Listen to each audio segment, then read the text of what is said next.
Welcome to Coleman Report Live. I'm Bob Coleman. We're talking Main Street and the small business lenders who help it grow. Lance Sexton back from vacation, tanned, ready to go. Delaney's in the wings and the rafters, ready to talk. And John Winick, good to have you. I love to have you when there's economic news, and we've had a little bit of economic news lately. CEO, Clark Street Capital.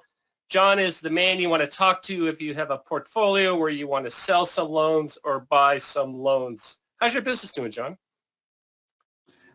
We've had the best, trailing 6 months or so we've ever had. So things have been really robust for us, and we're expecting a lot of loan sales to come as liquidity starts to dry up in the banks. I was going to say, what's motivating loan sales? Liquidity from the Fed? The Fed's not buying funds? What's going on? They're buying loans? There's just always a reason. It's like, why does anyone sell a home? There's always a reason someone wants to move and so on. But, a deal I have in the marketplace now is a $15 million hospitality portfolio. And, these are pretty good loans that the acquiring bank just doesn't like hospitality lending. So they just want to sell them. So, there's always a reason. Banks have been so flush with liquidity. NPAs have been at historic lows that the last 2 years, when we thought the wind was at our back, it was the opposite. Well, now we think that with higher rates, you'll see an uptick in NPAs. Well, let's talk about those higher rates. Fed, you call it 3x, 3 times. Put this into context. Historically, how often does this happen, and why is this important, and why should we put this into context for us in June 2022? Yeah, it was funny. I was talking to the chief credit officer at a super regional bank, and this was a couple weeks ago. He said, I'm stunned at how much 75 basis points has impacted some of our borrowers. And now you're adding another 75. So more importantly, the direction is continuing to be higher. I think it's entirely possible that the 30-year mortgage rate could hit 8%. So rates are certainly trending up. Our Fed, who I've been critical of, is kind of catching up. They kind of missed the boat on inflation, and now they're kind of desperately trying to catch up. 75 basis points is highly unusual. It hasn't been done since 1994. Clearly an admission of failure, and so the Fed is playing catch up. So, with that, rates, obviously the prime lending rate has gone up immediately. Mortgage rates have jumped almost to 6%. Car rates, obviously when rates are going up, the cost of borrowing is higher for everybody. And I think when you look at a lot of deals now, you have borrowers that have loans that are coming due, and you had a 1-2 debt service coverage on a 4% rate. Well, now it's probably below 1-1 on a 6% rate. So that's obviously going to impact credit availability. John, help me out with my history. In 1994, was that a one-time bump? Because I read in July we're going to have a similar 50 to another 75 basis point jump. What, 94, was it once? Were there other trickles? But we're in a highly aggressive interest rate push right now. That, I guess what I'm asking you is, historically, do we have to go back to the 80s to see how this happened?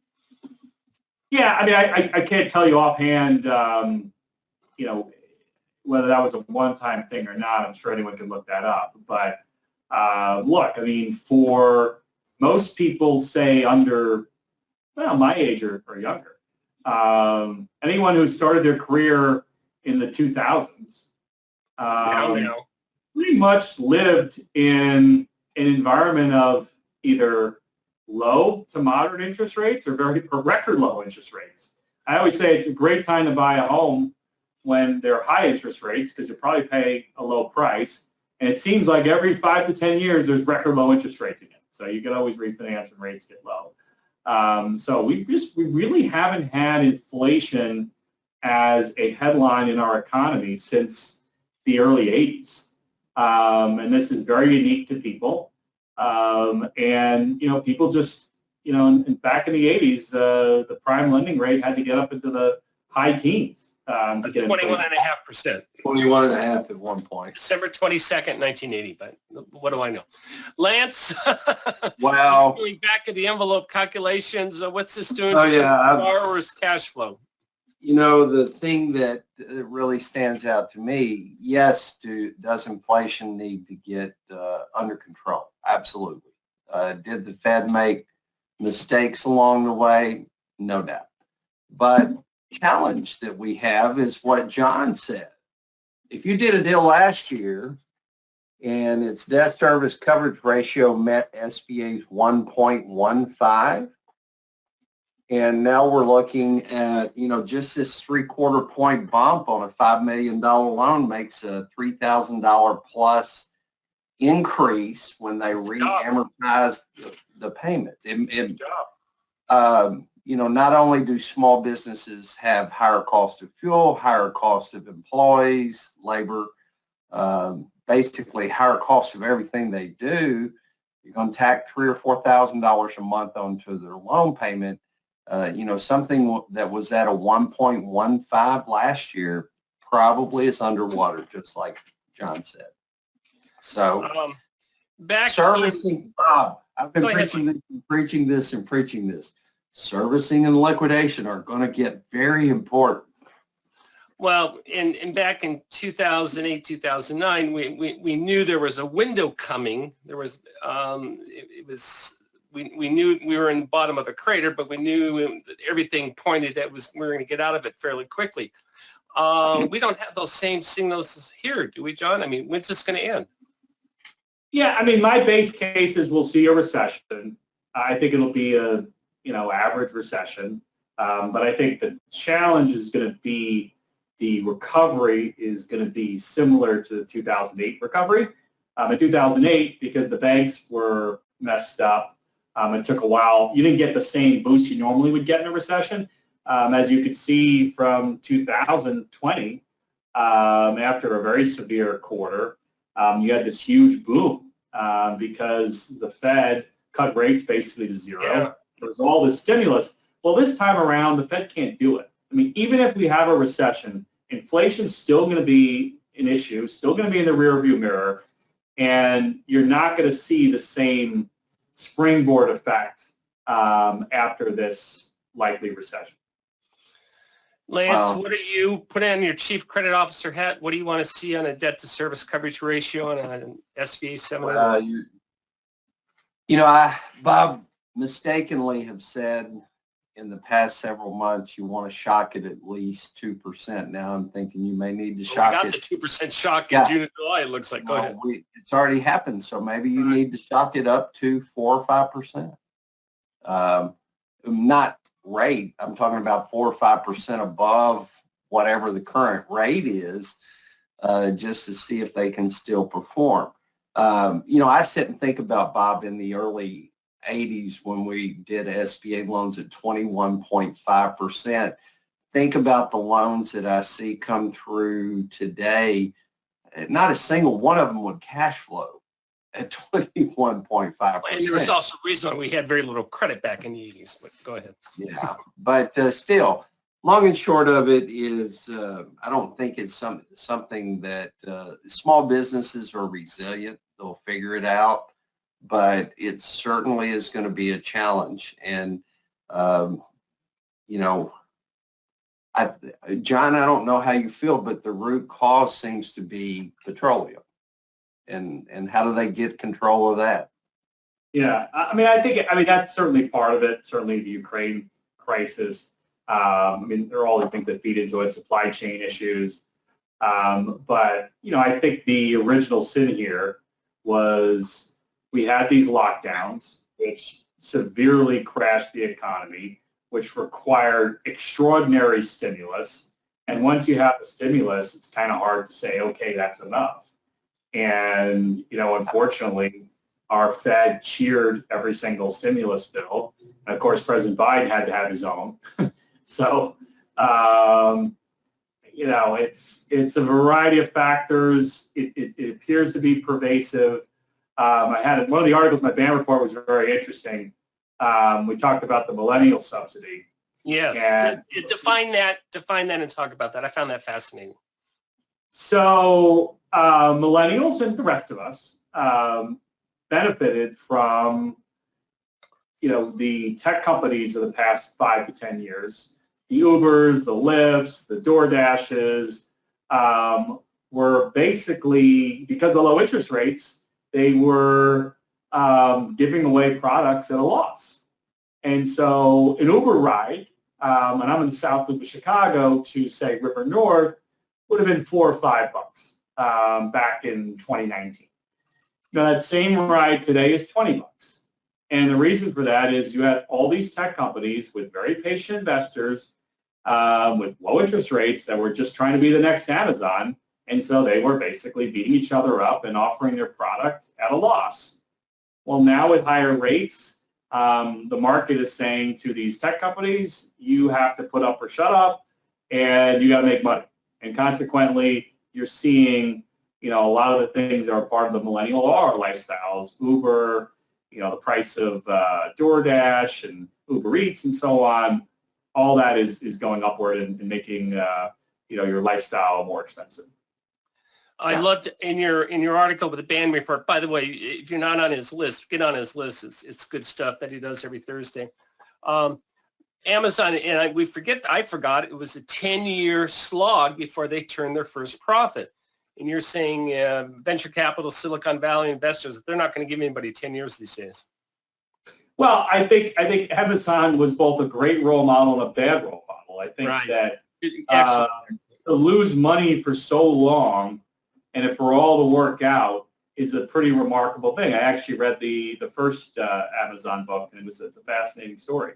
But I think that Amazon set an example that other companies have followed, and it's growth at all costs, market share at all costs, and we'll figure out the business model later. And that's just not cutting it right now. I mean, a company like Uber or Lyft, they've never made money. I mean, they came in, they disrupted the taxi industry. They got rid of half the taxi medallions in places like New York City and Chicago, more in Chicago. And then what do you have to show for it? Nobody makes any money. Yeah. Very good. Well, with that, John, again, I love your overviews, and I think that helps putting this in perspective. What I do not hear panic in your voice, which I think is positive. I like what Lance said is entrepreneurs are smart. They'll figure it out. We're not, I recall conversations back in 2009, which were dire. I mean, these are unusual times, but no one's predicting craters and us living in caves, as some people were saying, that the preppers were saying back in 2008. Well, and I share a really brief story of inflation. Inflation in 1981 was off the charts. We had a summer where temperatures were above 100 for like 120 days. You know how my dad made extra money? By buying window air conditioners in huge quantities. And from the day they hit the warehouse to the day they finally sold, the price almost doubled because of inflation and demand. So, I mean, smart entrepreneurs with capital, they'll do fine. Very good. Yeah, I mean, the banks are very well capitalized. They've got plenty of liquidity. The good news about SBA loans is at least they're long-term loans. I mean, obviously they're mostly floating rate, but at least you don't have a maturity coming up in 6 months. I mean, most commercial loans are annual renewals. So, one of the benefits I think to sell SBA loans now is this is a good time for long-term financing. Mm-hmm. Right, absolutely, very good. Go ahead, John. And we find that I chair the board of the CDC in Chicago. SBA lending is somewhat counter-cyclical. You tend to see banks shift to the 7A and 504 programs more when they're a little more worried about the economy. Well, one thing we haven't talked about also, which is a positive, is back in 2008, 2009, every Friday, bam, there were a list of banks, two or three community banks that were going under. And how many banks have failed in the last 12 months? I mean, less than a couple. I mean, we're an FDIC contractor, and I have to do all this nonsense for the FDIC all the time. I'm like, when are you guys going to close some banks so we have something to do? Yeah, but banks aren't failing. So there is a lot of positive and a lot of uncertainty. Delaney, come in and tell us some good news. Oh, wait a minute. Never mind. Oh, right. What? Yeah, I'm not here to bring good news. The story fascinates me. She got the classic identity theft of some poor infant who died, and she went to town. What did Ava do, or A.K. Bree? I like both names. Go ahead. Yeah, so she's currently standing with passport fraud, social security number fraud, aggravated identity theft, and fraud in connection with an emergency. And this has been going on for the past 2 decades. She was in 1997 sentenced for theft, forgery, and escape in Ohio. She was released in 2000, and 3 years later, she decided to take Brie Bourgeois. I apologize, I might not be pronouncing that right. And started getting IDs, social security numbers, driver's licenses. Over this course, she managed to get a job as a flight attendant, got a student pilot license, went to school under Bree's name, and she even eventually got PPP loans. She applied for quite a few and got 1.5 million. And I want to say one of these businesses was actually featured on Food Network. Oh my goodness. Tell me she's not a pilot for a commercial airline. That was not clarified, so I don't think so, at least. But she's only facing mandatory 2 years. I mean, that's So it's of course a complaint. This is all alleged. I must clarify that, of course. But I would assume if she is found guilty, it would be a little more than 2 years.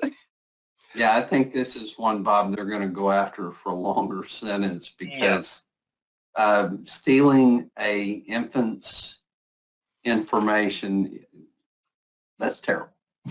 That's just bad. Yeah, I mean, and this is not something that she woke up and said, "Hey, I can get some PPP loan money." I mean, this is someone who allegedly has crafted a nice career doing this, and I agree with you, Lance. I think she's looking a little more than 2 years. So I'm going to I ask will the also elephant. go in there. Oh, go ahead. I'm going to ask the elephant in the room question. 2021 PPP, SBA was supposed to have safeguards in place to prohibit people with criminal past from getting a PPP loan. It appears that Miss Ava had a criminal past, was charged, what'd you say, Delaney, in 2003? Yes. She got out. So the big Sorry, question, it was like 1997. I'm sorry, the big question becomes, I get 2020 because those were not in place, but 2021, she shouldn't have got a PPP. Well, it depends what name she used also. I mean, she's... Oh, good point, Bob. Good point. Yeah, if the SBA hired a law firm to do a brief background check on every single PPP borrower, maybe it charged $500, that would have eliminated 90% of the PPP fraud. Yeah, but I think the problem with the quantity, John, we would have had to have every law firm in the country engaged running background checks. What did Mr. Carter do, allegedly? So Mr. Carter claimed he had a business that over the past year, starting from, January 31st, 2020, that past year he made $100,000 in gross revenues. They're saying that they do not believe this is true, and he ended up using the funds to repair and service his vintage car, allegedly. I'm going to ask, what's the car? Do we know? I apologize. I don't know, nor do I know that amount of the loan, which he faces up to a $250,000 fine should he be found guilty, which I assume his loan had to have been smaller than that. Yeah. So, guys, it's pretty... See this car. The loan amount for anybody who's involved in PPP is pretty easy. $100,000 gross revenue is at $20,833.33 PPP loan. It is the most common PPP loan size in 2021. That's it's just one of those things. People who service and work with guaranteed purchase on this, anything with 100,000 was the max revenue for a sole proprietor, independent contractor. like John was saying, Uber drivers, 100,000 was the max. That divided by 12 times 2.5 equals 20,833. There you go. Bam. And of course, he's going to ruin his career over 20 grand. I mean, that's terrible. We are doing, let's see, Lance is doing a webinar in a couple of weeks on mandated insurance covenants for the SBA guarantee. The 15 tips you need to know, and we have some other ones in there. And finally, be sure and check out our invitation to apply for our SBA BDOs of the year. We're partnering with the Bob Judge's Government Loan Solutions again, and that event will be in the fall in Arizona. Go one more slide, Joseph. There you go. We're going to have it there. And we did this we haven't done this last 2 years. We did this in Miami and also Napa Valley, and it's great. Be sure and nominate your BDOs.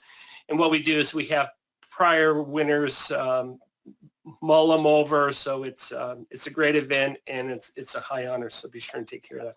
John, thank you so much for joining us. I appreciate your feedback. Lance, welcome back. Delaney, good job as always. Thank you for joining us today for Coleman Report Live and for supporting America's Main Street, one entrepreneur at a time. Oh, and we are off on Monday. Have a nice holiday. Have a great weekend.